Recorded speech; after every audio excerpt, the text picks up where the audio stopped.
पता नहीं क्यों उठा लाई इस नासपिटे को।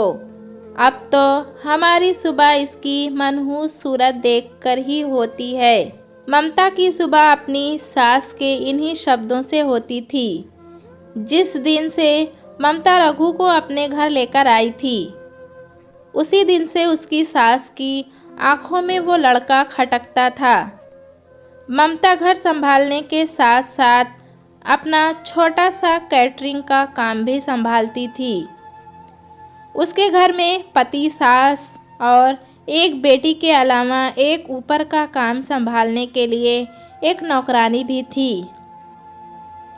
यूं तो उसको कोई तकलीफ नहीं थी अपने पति और सास से, पर रघु यानी राघव के आने से उनका व्यवहार बदल सा गया था। वो दोनों रघु को तिरस्कार की नज़रों से देखते थे और बात बात पर जलील भी करते रहते थे। ममता से भी अब नाराज रहते थे वो लोग। मौका देखकर उसको कुछ न कुछ सुना ही देते थे। उनकी 6 साल की बेटी प्रिया रघु को देखकर बहुत खुश हुई थी और 10 साल के बच्चे को पहली बार में ही रघु भैया मान लिया था। रघु उसी दिन से उसको छोटी बहन की तरह प्यार करता और उसका बहुत अच्छी तरह से ध्यान रखता था। प्रिया और रघु साथ में पढ़ते खेलते। खेलने में कभी कोई बात हो जाए तो रघु प्रिया को प्यार से समझाता था, जबकि प्रिया अपने छोटे होने का फ़ायदा उठाकर उससे लड़ाई भी कर लेती थी। प्रिया का रघु की तरफ प्यार और सम्मान देखकर दादी और पिता को बहुत बुरा लगता था। उन्होंने उसको रघु के खिलाफ भड़काना शुरू किया और उस मासूम बच्ची का मन रघु के खिलाफ होने लगा। वो हर बात पर उसका अपमान करती थी। ममता उसको प्यार से अकेले में समझाती तो वो थोड़ा बहुत समझ जाती थी, लेकिन माँ की सोच पिता और दादी की सोच पर भारी पड़ गई। रघु उसका ध्यान रखने की जितनी कोशिश करता, प्रिया के अपमान के शब्द उतने ही कड़वे होते जाते थे। बचपन में रक्षाबंधन पर वो रघु के लिए राखी लाती थी और मेरा भैया कहकर रघु की कलाई पर बांधकर मिठाई खिलाती थी। रघु भी उसको आइसक्रीम खिलाने ले जाता और कोई उसकी मनपसंद का तोहफा दिलाता उसे। अब वही प्रिया अपनी माँ के जोर देने पर रघु को राखी बांधती और चली जाती।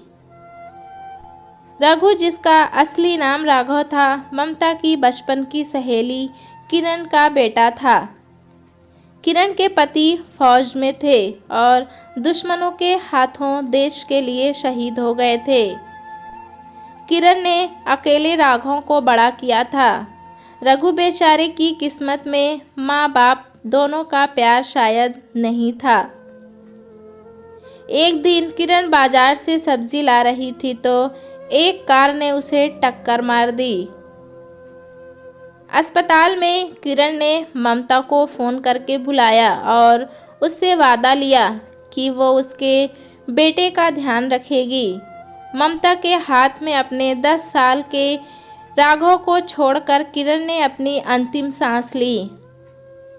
जब ममता रघु को घर लेकर आई थी, तभी उसकी सास ने कहा था, मनहूस है ये लड़का, माँ बाप दोनों को खा गया। अब क्या अपना घर बर्बाद करने के लिए लाई हो उसे? कोई ज़रूरत नहीं इसको यहाँ रखने की, छोड़ आओ इसे किसी अनाथ आश्रम में।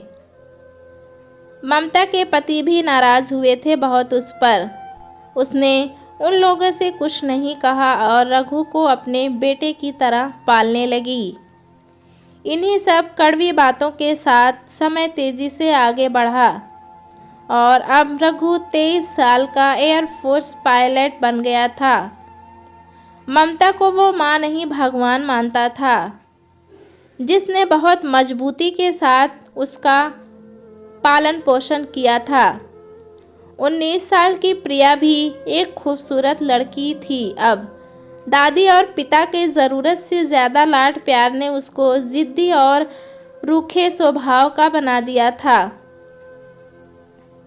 ममता के प्यार, मेहनत और समझदारी की वजह से वो माँ की इज्जत तो करती थी, लेकिन रघु को लेकर उसका वही रवैया था।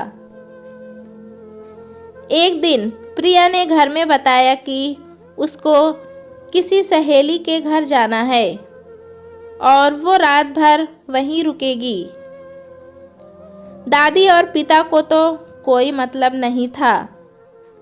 ममता का मन पूरी तरह से मान नहीं रहा था, पर प्रिया ने उसकी बात नहीं मानी और अपनी बात मनवा कर ज़बरदस्ती चली गई घर से।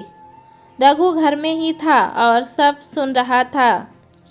वो प्रिया के सब दोस्तों को जानता था और उन्हें बिल्कुल पसंद नहीं करता था।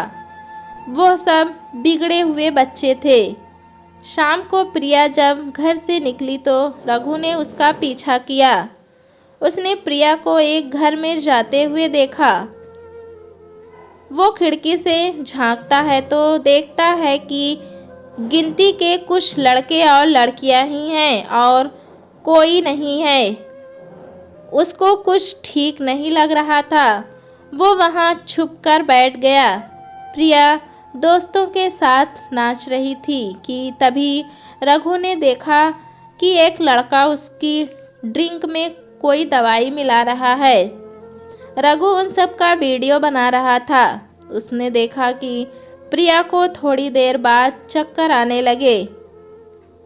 वो लड़का प्रिया को कमरे के अंदर ले गया और बेहोशी की हालत में प्रिया को पलंग पर लेटा दिया। जैसे ही उसने प्रिया के कपड़ों को छुआ, रघु ने उसके ऊपर हमला कर दिया और बहुत मारा उसे। वो पहले ही पुलिस को उस पार्टी की खबर दे चुका था, इसीलिए पुलिस वक्त रहते आ गई और उस लड़के को पकड़कर ले गई। रघु ने किसी तरह से मिन्नत करके पुलिस को प्रिया को ले जाने से रोका। जब तक प्रिया को होश नहीं आया, वो वहीं बैठा रहा और माँ से झूठ बोलता रहा कि प्रिया अपनी सहेली के घर पर ही है। जब प्रिया को होश आया, तब रघु ने उसको सारा वीडियो दिखा दिया। प्रिया कुछ कह नहीं पाई और फूट फूट कर रो पड़ी। रोते हुए कहा, भैया मुझे माफ़ कर दो, मैं अपने किए पर आज बहुत शर्मिंदा हूँ।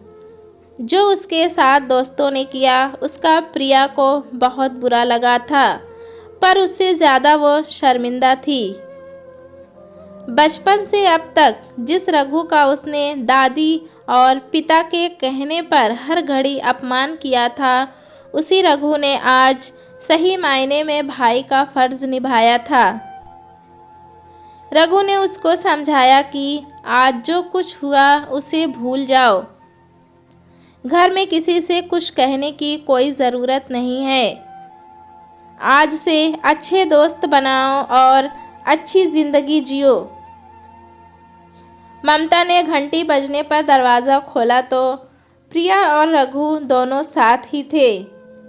ममता को थोड़ा ताज्जुब ज़रूर हुआ, पर दोनों को साथ देखकर खुशी भी बहुत थी कि शायद प्रिया का मन बदल गया है, क्योंकि माँ बच्चों का चेहरा देखकर ही सब समझ गई थी कि दोनों भाई बहन अब एक दूसरे के साथ खुश हैं और अब दोनों भाई बहन के बीच में प्यार भी है। कुछ दिन बाद राखी का दिन आया तो प्रिया पहले की ही तरह बाजार से अपनी मनपसंद की राखी लाती है और रघु की कलाई पर बांधकर मेरा भाई कहकर उसको गले से लगा लिया। दादी और पिता भी अब चुप हो गए थे। प्रिया के अपमान का बदला रघु ने ममता के दिए संस्कारों के धागे से आज एक मजबूत रिश्ता बनाकर पूरा किया था। दोस्तों, कहानी कैसी लगी हमें कमेंट में ज़रूर बताएं। चैनल पे नए हैं तो एक लाइक और सब्सक्राइब करना ना भूलें।